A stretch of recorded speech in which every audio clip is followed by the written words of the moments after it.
BeCl2। BeCl2 का shape कैसा होता है, हाइब्रिडाइजेशन क्या होती है? पहला है BeCl2, sp होता है, बट ये चीज याद रखना, जो sp होता है वो गैस फॉर्म में होता है। किस फॉर्म में होता है? तो अगर इन एग्जांपल को कराने का मतलब क्या है कि अगर तुम्हें सिर्फ BeCl2 बोल देगा तो तुम ऑलवेज ये हाइब्रिडाइजेशन लिख के चले आओ। बट अगर उसने इसी को मेंशन कर दिया दैट BeCl2 सॉलिड, क्या मेंशन कर दिया उसने? तब ये आंसर गलत हो जाएगा, तब sp नहीं होगा। कैसे समझो, गैस है, एक मॉलिक्यूल है, वो दूरी भागेगा, लेकिन सॉलिड है तो बहुत सारे मॉलिक्यूल पास पास होंगे, और बहुत सारे मॉलिक्यूल्स होंगे तो आपस में कंबाइन हो जाएंगे, यानी एक BeCl2 दूसरे के साथ कंबाइन होगा, दूसरा तीसरे के साथ, ऐसे करके infinite number of structure form होंगे। तो वहां पे हमारा स्टेरिक नंबर तो चेंज होगा कि नहीं होगा? तो ये चीज ध्यान रखना, अगर वो सॉलिड मेंशन कर देता है कि BeCl2 सॉलिड का हाइब्रिडाइजेशन निकाल के दो तो कभी sp मत लिख के आना। तो हम इसका हाइब्रिडाइजेशन देखेंगे, अभी आंसर तुम ही बताओगे। मैंने बनाया BeCl2, एक और ले लिया BeCl2। तो पहली चीज, ये किस फॉर्म में होता है? तो ये फॉर्म होता है इसका पॉलीमेरिक। किस फॉर्म में होता है? पॉलीमेरिक का मतलब क्या होता है? बहुत सारे BeCl2 जब आके कंबाइन हो जाते हैं तो उसको क्या बोलते हैं? पॉलीमेरिक। ठीक है, यानी इसका स्ट्रक्चर आएगा BeCl2 और ब्रैकेट में n कोई डेफिनेट वैल्यू है क्या? 1 भी हो सकता है, 2 भी हो सकता है, 30 भी हो सकता है, 50 भी हो सकता है, 100 भी हो सकता है। तो ऐसे बहुत सारे BeCl2 आगे कंबाइन हो रहे होंगे। अब इनके बीच में बॉन्डिंग कैसी होगी वो देखो। क्या इन B के पास कोई भी पेयर ऑफ इलेक्ट्रॉन है क्या? नहीं है। तो यहाँ पे बॉन्डिंग कैसे होती है? इस Cl के पास तो लोन पेयर है ना, तो ये अपना लोन पेयर इसको डोनेट कर देता है, कोऑर्डिनेट बॉन्ड बनाया, और ये अपना इसको डोनेट कर देगा। फिर ये क्या करेगा? इसको डोनेट कर देगा, और ये क्या करेगा? इसको डोनेट कर देगा। इस टाइप से एक चेन फॉर्म होती चली जाएगी। अब अगर मैं पर्टिकुलर इस B को उठाऊं तो स्टेरिक नंबर बताओ इसका कितना है? स्टेरिक नंबर कैसे निकालते हैं? Number of sigma bond and number of lone pair. B पे कोई लोन पेयर है क्या? नहीं है। तो टोटल चारों तरफ बॉन्ड कितने दिख रहे हैं? तो भाई उसका स्टेरिक नंबर है। तो 4 अगर स्टेरिक नंबर आ गया तो हाइब्रिडाइजेशन क्या हो जाएगा? तो B3 सॉलिड में हाइब्रिडाइजेशन कितना होता है? शेप कैसा आएगा? और यहाँ शेप कैसा है? डिफरेंस समझ में आया? नोट करो। अब ये सब चीजें तुम्हें याद रखनी पड़ेगी। चलो मैंने स्ट्रक्चर बता भी दिया, बट याद रखोगे तभी सॉल्व कर पाओगे। तो बोला था ना कुछ स्पेशल एग्जांपल्स कराऊंगा, अभी ये कराता हूँ, इसके बाद और भी कराने हैं, वो भी कराऊंगा। बट हमारी क्लास मिनिमम सैटरडे तक चलेगी, और हो सकता तो बीच में एक आधी एक्स्ट्रा क्लास भी हमें लेनी पड़ेगी क्वेश्चंस के लिए। 2-3 दिन पहले तो मतलब कल ही खत्म करना पड़ेगा ना।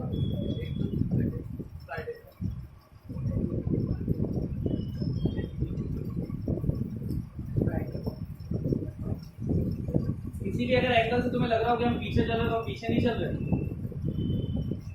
और नया हम अपनी स्पीड से, जो हमारी स्पीड होनी चाहिए, बट दिक्कत ये है कि तुम्हारे एडमिशन बहुत लेट है, और जिनकी बात तुम कर रहे हो वो 2-2 महीने पहले एडमिशन लेके कोचिंग में बैठे हैं और 2 चैप्टर आगे हमसे। तो कहाँ डिफरेंस आता है? 2 महीने में मैं 3 चैप्टर 4 चैप्टर कंप्लीट कराता हूँ। तो हम पीछे किसी कंडीशन में नहीं है, और दिक्कत ये है कि तुम्हारे एडमिशन बहुत लेट है। तुम लोग यहाँ पे जून और जुलाई में आए हो, लोगों ने यहाँ पे अप्रैल मई से एडमिशन स्टार्ट कर दिए थे। मई मतलब 10 मई से तो क्लासेस स्टार्ट हो गई थी, या उससे पहले से क्लासेस स्टार्ट हो गई थी ना? हाँ, तो फिर ये भी तो सोचो। दूसरी चीज ये है कि टॉपिक भी मुझसे हटा के दे दिया गया, देना तो वो देते जो मैं पढ़ा। चलो फिर टॉपिक तो वैसे भी अलग अलग कर दिए। आईपीएससी थोड़ी ना, आईपीएससी कोई सेग्रीगेशन टेस्ट जैसा टॉपिक थोड़ी ना है, इसी का टॉपिक है।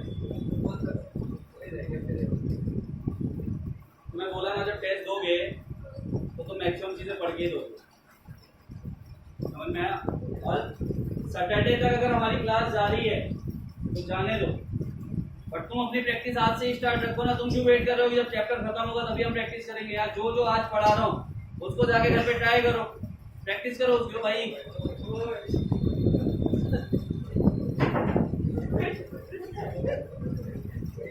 चलिए पहला हो गया। चलो दूसरा लिखो PCl5। PCl5। अब PCl5 भी हमने पहले देख रखा है, कैसी शेप आती है PCl5 की? डायगोनल बाइपिरामिडल, बट वो भी गैस फेज में है। वो भी किस में है? तो सॉलिड फेज में देखो क्या होता है।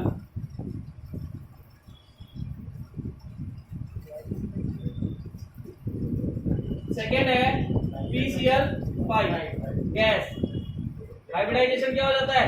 sp3d या d2 5 इसमें कोई वो भी नहीं है। 5 किसके लिए होता है? sp3d के लिए होता है ना 5। तो शेप कैसी आती है?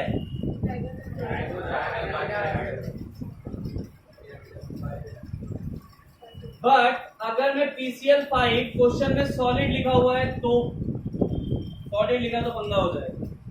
सॉलिड में क्या होता है? ये दो आयन से मिलकर बना होता है। एक होता है PCl4 प्लस और दूसरा होता है PCl6 माइनस। कौन से दो आयन से मिलकर बना होता है ये सॉलिड में? PCl4 प्लस और PCl6 माइनस। अब हम यहाँ पे स्टेरिक नंबर कैलकुलेट कर लेते हैं, तो इन दोनों के लिए अलग अलग शेप आएगी। तो अगर मैं इसके लिए करूँ तो इसमें स्टेरिक नंबर कितना आने वाला है? कितने? यहाँ से हम नंबर, ये चीज देख लिया करो, ये नंबर ऑफ बॉन्ड हो जाते हैं। कितने बॉन्ड है? तो 4 बॉन्ड हो गए, प्लस P के वैलेंसी शेल में कितने इलेक्ट्रॉन होते हैं? 4 बॉन्ड बना लिया, एक पॉजिटिव चार्ज। पॉजिटिव चार्ज क्या इंडिकेट करता है? इलेक्ट्रॉन डेफिशिएंट है, एक इलेक्ट्रॉन इसके पास है ही नहीं, तो लोन पेयर कितना है? स्टेरिक नंबर कितना है यहाँ से? 4 मतलब। और sp3 का शेप कैसा होता है? टेट्राहेड्रल आ जाएगा।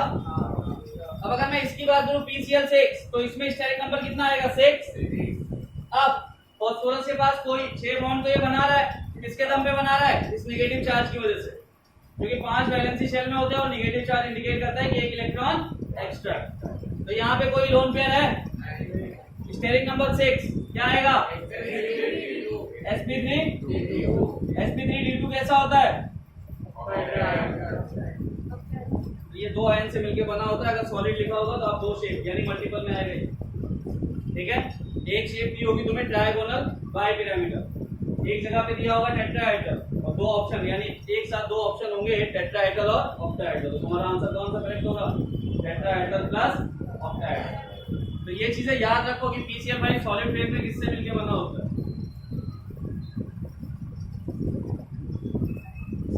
ले जाओ।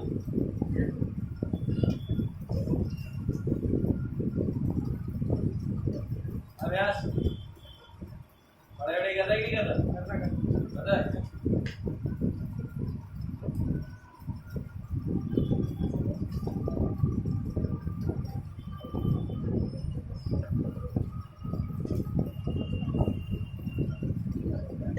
चलो एक तुम करोगे। PBr5, थर्ड है PBr5। क्या हमने इसकी भी शेप निकाली हुई है? PCl5 जैसे कि हुआ ये भी PBr5, उससे अलग थोड़ी ना हो गया। लेकिन वो भी किस फेज में है? तो अगर सॉलिड फेज होगा तो ये भी दो आयन कंटेन करता है। हाँ ऐसे ही टाइप का दो आयन कंटेन करता है। पहला आयन लिखो PBr4 प्लस, PBr4 प्लस, और दूसरा आयन होता है Br माइनस। तो Br माइनस की तो कोई हाइब्रिडाइजेशन निकल के आएगी नहीं, एक सिंगल आयन है।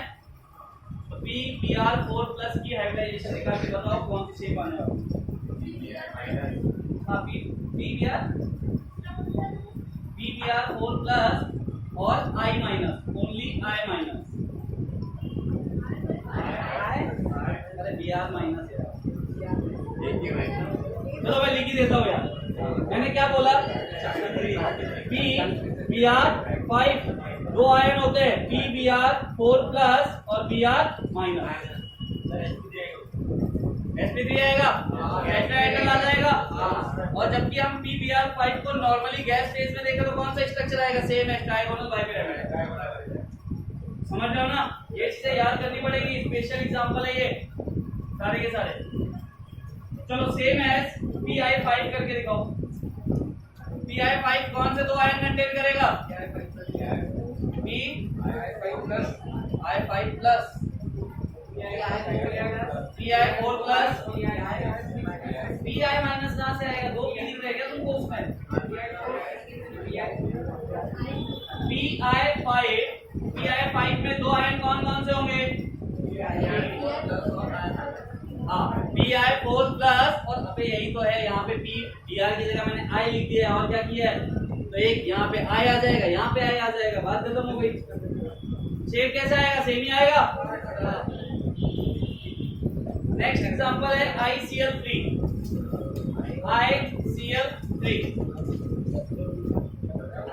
बना रहे हो, लिख रहे हो? थोड़ा फास्ट हो रहा है, बना लो फिर इसको जल्दी से पहले।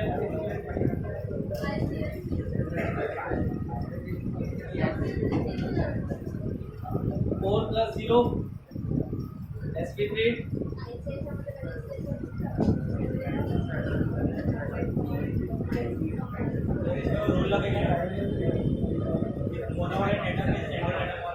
कौन सा? वो भी लगा सकते हो, तब भी यही आएगा। ICl3 में हाँ पहले उससे करो, ICl3 की वो निकालो शेप।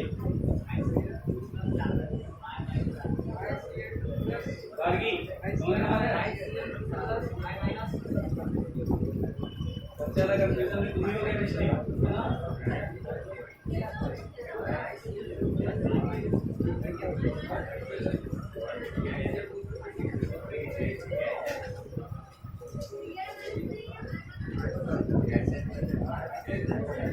हो गया क्या? अभी हुआ कि नहीं हुआ?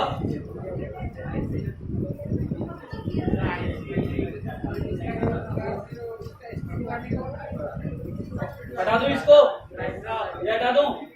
चलो नेक्स्ट क्या बोला है मैंने? हाँ BI5 भी था, ये कभी लिखा था मैंने। नेक्स्ट कौन सा है? ICl3। ICl3 के केस में क्या बोलते हो? कौन सा हाइब्रिडाइजेशन आएगा? sp3d।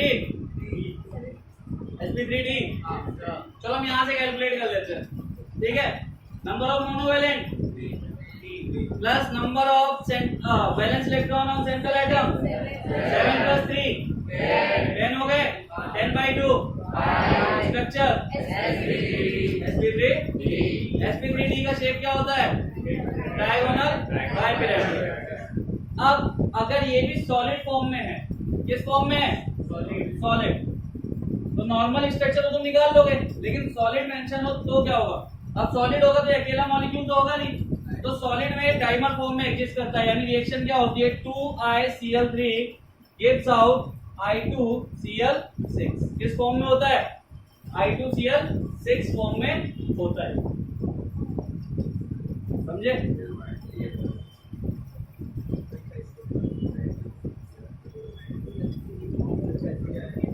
I2Cl6 का स्ट्रक्चर बनाओगे आप? कोशिश करो एक बार तुम बनाने की, बना सकते हो क्या? चलो छोड़ो, रहने दो, मैं ही बना देता हूं। मैंने क्या किया? 2 ICl3 लिए, पहले मैं 2 ICl3 बना लेता। ये बना लिया, सेम एज यहाँ पे बना लेते।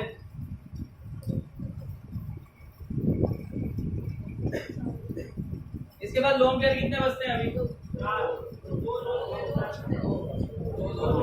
लोन पेयर बचते हैं। तो अब क्या होगा? अगर इसकी कनेक्टिविटी दिखानी है तो I डायरेक्टली I से तो कनेक्ट होगा नहीं। तो अभी हमने थोड़ी देर पहले एक स्ट्रक्चर बनाया था, कैसा बनाया था?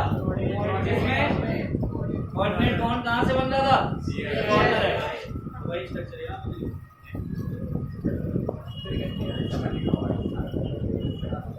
या फिर इसको अगर और इजी करना चाहते हो तो लोन पेयर को ऊपर नीचे पुट कर दो। कहाँ पुट कर दो लोन पेयर को? ऊपर और नीचे।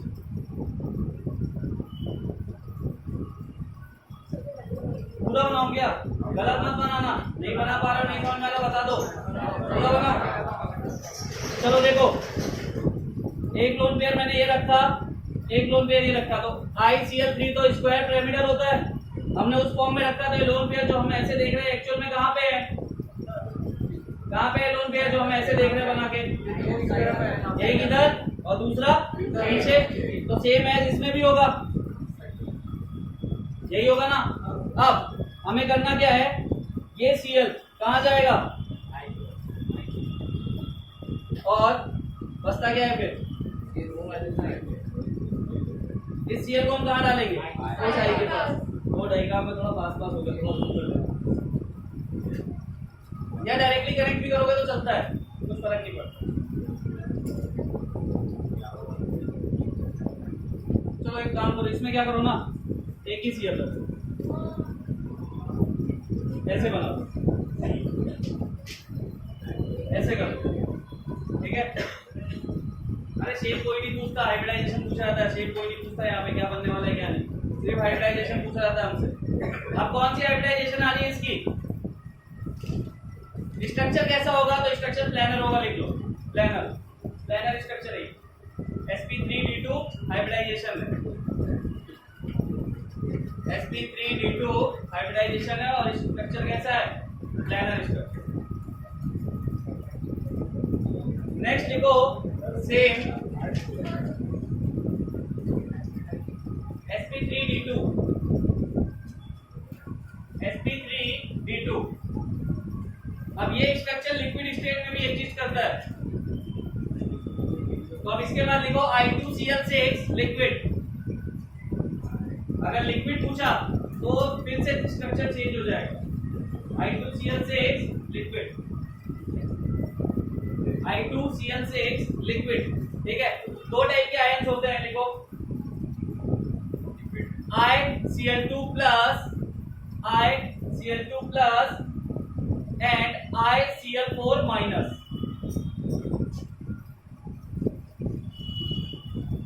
अगर I2Cl6 तुम्हारा किस फेज में है? लिक्विड में। तो कौन कौन से दो आयन होते हैं? ICl2 प्लस, इसमें हमें निकालना है स्टेरिक नंबर कितना होगा, दो बॉन्ड बना रहा है, दोनों पेयर कितने बचे? एक पॉजिटिव चार्ज है तो एक माइनस करके चलना, दो बचे, दो दो, स्टेरिक नंबर कितना आया?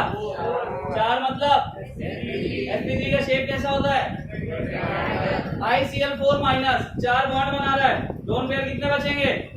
एक, सॉरी 2, माइनस चार्ज है, 7 होते हैं सेंटर एटम पे, एक माइनस चार्ज आ गया, मतलब कितने इलेक्ट्रॉन सेंटर एटम पे? 8 में से 4 बॉन्ड बना रहा है, बचे कितने?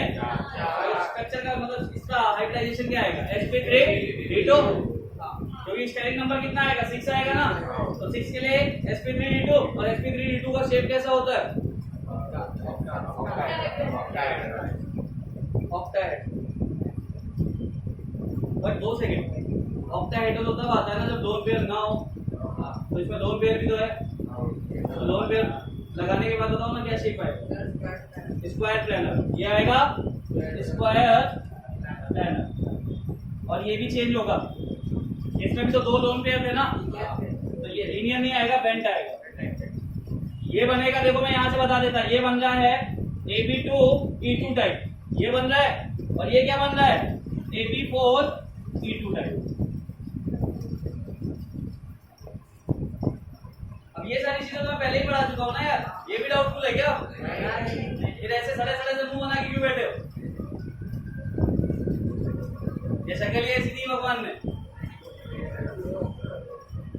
हर चीज में तुम्हारा ना एक एक सीन हो जाता है, थोड़ी देर क्लास चलेगी उसके बाद ऐसे लटका लोगे मुंह, और ऐसे कैसे पता मन क्या करता है कि जो हाथ में है ना उठा के फेंक के मारो, बस मजबूत है।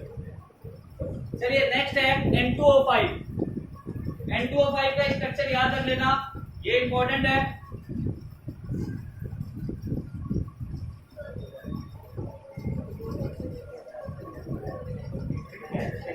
N2O5 कोई बना सकता है क्या? N2O5 बना सकते हो? नहीं बनाओ। चलो मैं एक हिंट दे देता हूँ, 2 नाइट्रोजन के बीच में एक ऑक्सीजन आएगा, सेंटर पे ये 3 चीज रहेगी, 2 नाइट्रोजन बीच में ऑक्सीजन। अब बाकी 4 ऑक्सीजन कहाँ आएंगे तुम्हें सोचना। बन गया? किसका बन गया? अबे तू पीछे जाते ही सब कुछ कर लेता बेटा, कुछ तो घपला है हैं?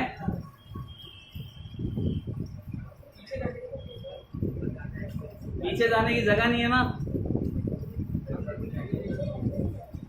अरे ये कैसे पॉसिबल है कि तू यहाँ बैठता है फ्रंट सीट पे तो तेरा आंसर पूरी क्लास में नहीं निकलता, और पीछे जाते ही सबसे पहले मुंह बोलता है आ गया सर। पता कैसा स्ट्रक्चर बन गया है?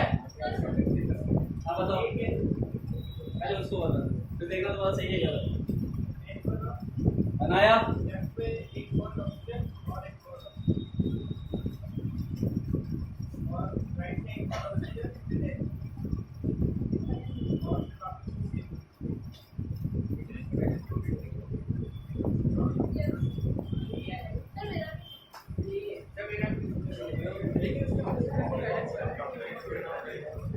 लग गई है। पर हमने तुमसे बहुत पहले कहा था कि ऑक्सीजन मिनिमम 2 बॉन्ड बनाता है, और टर्मिनल पे होगा तो पक्का 2 बनाए। क्यों बे, याद नहीं है? बोला था ना, तूने बनाया क्या? 2 और 1 बनाने से उसका ऑक्टेट कंप्लीट हो गया।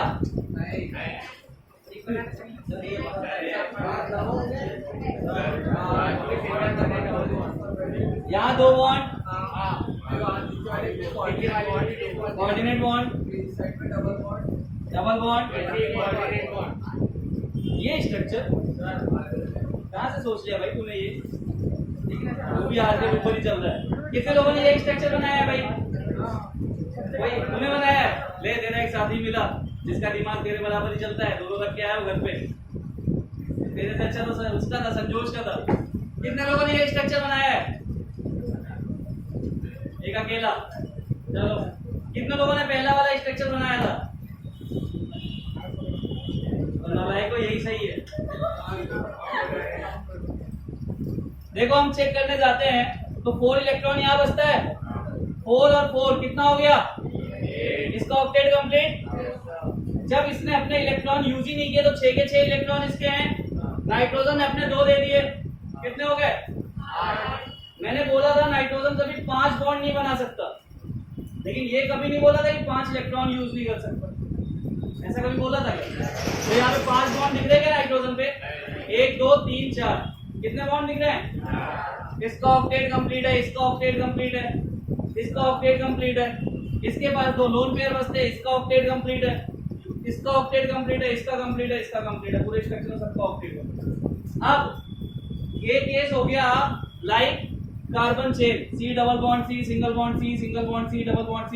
तो मुझे नाइट्रोजन, ऑक्सीजन, नाइट्रोजन तीनों का हाइब्रिडाइजेशन निकाल के बताओ फटाफट। इन तीनों का हाइब्रिडाइजेशन निकालो जल्दी से। फॉर्मूला क्या होता है? Number of plus lone pair. फटाक से निकालो। अब कोऑर्डिनेट बॉन्ड बनाने की वजह से किसी भी नाइट्रोजन पे कोई इलेक्ट्रॉन बचता है क्या? 5 इलेक्ट्रॉन यूज कर चुका है, कुछ नहीं बचता। हाँ, कोऑर्डिनेट सिग्मा ही है। डबल हुआ, अगर डबल ट्रिपल होता कोऑर्डिनेट जनरली सिग्मा बॉन्ड ही करता। इसका कितना आया?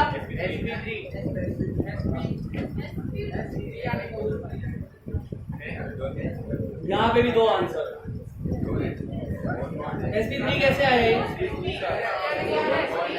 sp, ये sp है।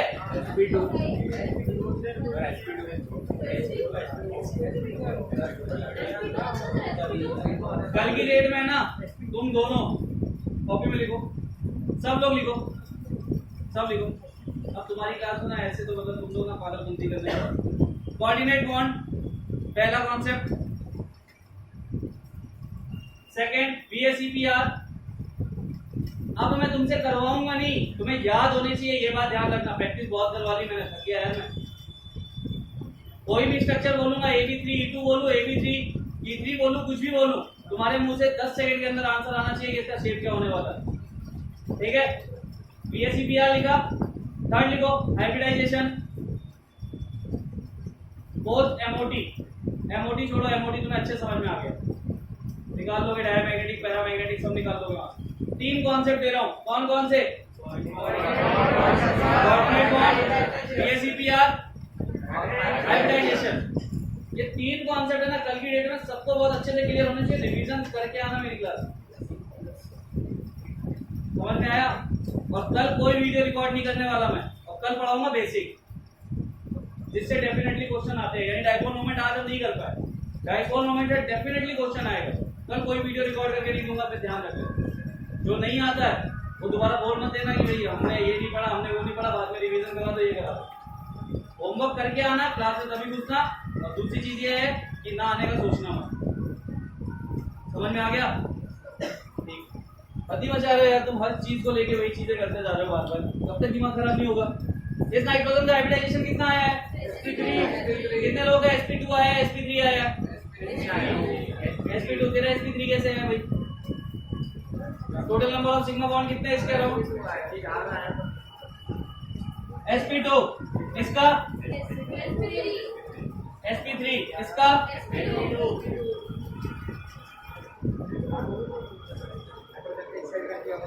अब ये N2O5 अगर गैस फेज में है, ये किस फेज में है? ये N2O5 किस फेज में है? अगर सॉलिड में बताऊंगा और किस किस आयन से मिलकर बना होगा, इतना बता दूंगा तो उसका स्ट्रक्चर निकाल के दे दोगे। तो नेक्स्ट एक डालो N2O5 सॉलिड। नेक्स्ट कौन सा हम देखने जा रहे हैं? तो गैस वाला है N2O5 सॉलिड। सॉलिड मिलकर बना होता है दो टाइप के आयन से, NO2 प्लस और NO3 माइनस। दो टाइप के आयन से मिलकर बना होता है, NO2 plus and NO3 minus. क्या हमने दोनों टाइप के स्ट्रक्चर बनाए हैं कभी? बना रखे हैं ना। तो NO2 कैसा होता है? Nitrogen double bond oxygen, double bond oxygen, यहाँ पॉजिटिव चार्ज। और NO3 माइनस कैसा होता है? Nitrogen double bond oxygen, single bond O minus और कोऑर्डिनेट बॉन्ड। तो उसका शेप कैसा है NO2 का? लीनियर। हाइब्रिडाइजेशन क्या आएगा? sp। इसका क्या आएगा? Diagonal planar. हाइब्रिडाइजेशन कितना आएगा? sp2। और ये किस फेज की बात कर रहा हूं मैं? सॉलिड की। तो अगर N2O5 सिर्फ बोल रहा है, देखो अगर गैस वाला मॉलिक्यूल देना होगा तो मेंशन नहीं करेगा, वो सिर्फ N2O5 मेंशन करेगा। बट अगर उससे तुम्हें इसका स्ट्रक्चर पूछना होगा तो आगे क्या मेंशन होगा? सॉलिड। तो ये वो एग्जांपल है जिसमें सॉलिड मेंशन हो, तो तुम इसे किस फॉर्म में करोगे। ठीक है, नेक्स्ट लिखो XeF6। XeF6। चलो पहले है गैस फेज में। तो गैस फेज में तो नॉर्मल स्ट्रक्चर हम पढ़ ही चुके हैं, जो हमने वैसे पर पढ़ा था। बताओ कैसा निकल के आएगा XeF6? हाँ 2 सेकंड भाई, उसका डाउट है, 2 सेकंड आप लोग सॉल्व करो, फिर पूछूंगा मैं। हाँ बोल भाई। इसमें हाइब्रिडाइजेशन अलग अलग एटम्स का आया ना, कैसे आया? हाइब्रिडाइजेशन निकालते हैं number of sigma bond plus number of lone pair. इस नाइट्रोजन पे कोई लोन पेयर है क्या? तो ये सिग्मा, सिंगल बॉन्ड ऑलवेज भी सिग्मा। डबल में कितने सिग्मा होते हैं? एक सिग्मा 1 पाई, और ट्रिपल में 1 सिग्मा 2 पाई। तो ये सिंगल है, सिग्मा है। कोऑर्डिनेट बॉन्ड सिंगल है, तो सिंगल है तो ऑब्वियस सिग्मा है। और 1 सिग्मा यहाँ पे। स्टेरिक नंबर कितना आया? 3। तो 3 के लिए क्या होता है? sp2। कोऑर्डिनेट बॉन्ड अगर अकेला है तो वो सिग्मा है, ध्यान दो इधर। कोऑर्डिनेट बॉन्ड अगर सिंगल है तो सिग्मा है। ऐसे लिखा रहा तो 2 पाए, और ये कोऑर्डिनेट तब भी सिग्मा ही रहेगा। कैसा है शेप? ऑक्टाहेड्रल। बट इसका स्ट्रक्चर याद रखना XeF6। ये ऑक्टाहेड्रल होता है, बट थोड़ा सा ना टेल्ड होता है। तो हम इसको, इसकी शेप को क्या बोलते हैं? मैं हटा दूं ये सब, हमने कर लिया इतना। तो इस शेप को याद रखना है। अगर एग्जांपल है XeF6, सही हो तुम? ऑक्टाहेड्रल आता है, बट हम उसको बोलते हैं केप ऑक्टाहेड्रल, ठीक है, या फिर टेल ऑक्टाहेड्रल। हाँ, थोड़ा सा टेल फॉर्म में होता है वो। और ये हमें कहां से पता चला? तो ये प्रैक्टिकली ऑब्जर्व, उसकी शेप देखी गई है, तो वो नॉर्मल ऑक्टाहेड्रल से थोड़ा सा डाइवर्ट है। समझ में आया? तो अगर कभी भी तुम्हारे सामने XeF6 आता है तो उसको एज इट इज लिखो, XeF6। आप क्या बोल रहे हो? तो स्टेरिक नंबर आया 7। अरे 2 सेकेंड, तुम लोगों ने इसका स्टेरिक नंबर कितना निकाला है?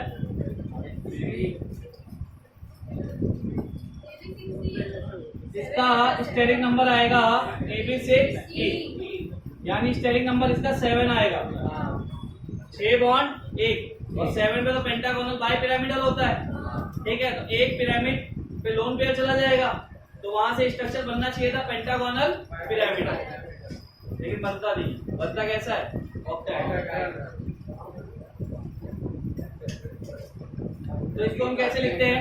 इसका स्ट्रक्चर देखो, याद रख लेना, कैप्ड ऑक्टाहेड्रल। ये स्ट्रक्चर तुम्हें याद रखना पड़ेगा। ये एक ऐसा स्ट्रक्चर है जो प्रैक्टिकली ऑब्जर्व है और इसके लिए कोई भी डाटा मैं तुम्हें नहीं दे सकता। बाकी जितने थे उनके लिए हमने क्लियरली देखा है कि कब प्लानर बनेगा, कब, बाकी सब हमने देखे, क्योंकि उसमें कोई चेंज नहीं आता, बट इसमें थोड़ा चेंज आता है। जबकि आना क्या चाहिए था? पेंटागोनल पिरामिडल आना चाहिए था, पर पेंटागोनल पिरामिडल नहीं आता है, ठीक है। अब अगर ये सॉलिड फेज में होता तो लिखो 2 आयंस कौन कौन से होते। ये तो हमने किस में बात की, ये किस फेज में है? तो भाई कल सबसे पूछूंगा, स्ट्रक्चर जितने बताए हैं ना कल की डेट में सबसे इसके बारे में पूछूंगा, ये भी होमवर्क में लिख लेना। अब तुम्हारे साथ ना ढिलाई नहीं कर सकते, क्योंकि तुम्हारे सेग्रीगेशन पे ना मेरा टॉपिक, बिल्कुल मजाक नहीं करूंगा तुम्हारे साथ, ध्यान रख लेना। कल की डेट में अगर आंसर्स नहीं दे पाए तो अभी तुमने एक ही फेज देखा है, कौन सा? अच्छा, वो भी अच्छा ही है, उसमें कुछ बुरा नहीं है, और उसमें इतनी गारंटी देता हूं कि तुम इतनी सी आवाज नहीं कर पाओगे पूरी क्लास। और ऐसा मैं करवाऊंगा नहीं, तो कल तुम अपने आप कर लो। एटमॉस्फेयर चेंज हो जाएगा क्लास का, ध्यान रख लेना अगर बिना पढ़े आ गए तो। और मैं चाहता नहीं हूँ, मैंने पहले दिन क्लियर किया है, मुझे बहुत नॉर्मल पढ़ाना अच्छा लगता है, बिल्कुल भी रूड होकर पढ़ाना या पूरी क्लास को एकदम सन्नाटे में लेके जाना मुझे बिल्कुल पसंद नहीं है। XeF6 किस फेज में? सॉलिड। तो सॉलिड फेज में मिलके बना होता है, लिखो XeF5 प्लस XeF5 प्लस और F माइनस।